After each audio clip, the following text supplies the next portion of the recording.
Hi everyone, এই ব্লগটা ছিল কালকের। তো প্রথমেই সবাইকে জানাই হ্যাপি নিউ ইয়ার। নতুন বছর সবাই খুব ভালো করে কাটাও, সবাই খুব ভালো থাকো। তো আজকে আমি একটু সকাল সকাল উঠে গেছিলাম, কারণ আজকে আমার বরের বার্থডে। তো সকাল সকাল উঠে ফ্রেশ হয়ে নিয়েছি, আর এদিকে ছেলেও ঘুম থেকে আজকে একটু তাড়াতাড়ি উঠে গেছে। তো ওকে আমি মার কাছে দিয়ে এখানে একটু বেডটা ক্লিন করে নিচ্ছিলাম, কারণ আজকে রান্নাবান্নার তো একটু চাপ আছেই। আর বর বাড়ি নেই, বর তো অফিসে গেছে, ছুটি পায়নি। তো ও এসে লাঞ্চ করবে। তো তো তার জন্যই তো টাইমের আগেই তো লাঞ্চটা রেডি করতে হবে। তো এখানে ভালো করে বেডটা ক্লিন করে এবার রান্নাঘরের দিকে চলে যাব। এইদিকে সব কাটাকুটি বাকি, আর ডাল হচ্ছে। আমি ওইদিকে টমেটোটা কেটে এখানে চাটনিটা বসিয়ে দিয়ে এখানে একটা বিরাট মহৎ কাজ করেছি, মাছগুলোকে মেরে।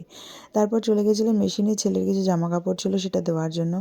তারপরে ওখানে কাজ মিটিয়ে এসে এখানে আমি কিছু ভাজাভাজি করছিলাম। ওইদিকে কুমড়ো ভাজা, ফুলকপি ভাজা হয়ে গেছিলো, আর এদিকে মাছের মুড়ো, বেগুন, আর এদিকে আলু ভাজা হচ্ছিল। আরেকটা রান্নাও করব, সেটা হচ্ছে ভেটকি মাছ করব সর্ষে দিয়ে। এই রান্নার দায়িত্বই পড়েছিল।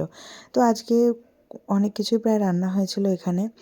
তো এই যে রান্নাবান্না মোটামুটি সব কমপ্লিট হয়ে গেছে। ও যা যা খেতে ভালোবাসে এখানে সব কিছুই করা হয়েছে, তবে বেশি কিছু করিনি, কারণ রাতের আবার রান্না রয়েছে। তো এদিকে সব কাজ মিটিয়ে আমি চলে যাচ্ছিলাম স্নানে। তখন বেজে গেছে প্রায় 2-2:30 মতো, আর ওর আসার কথা ছিল প্রায় 3টে। তো যাই হোক, আজকে অনেক দিন বাদে আমি শাড়ি পরেছি। ওইদিকে সব গোছগাছ হয়ে গেছে, আর আশীর্বাদের জিনিসও প্রায় গোছানো কমপ্লিট।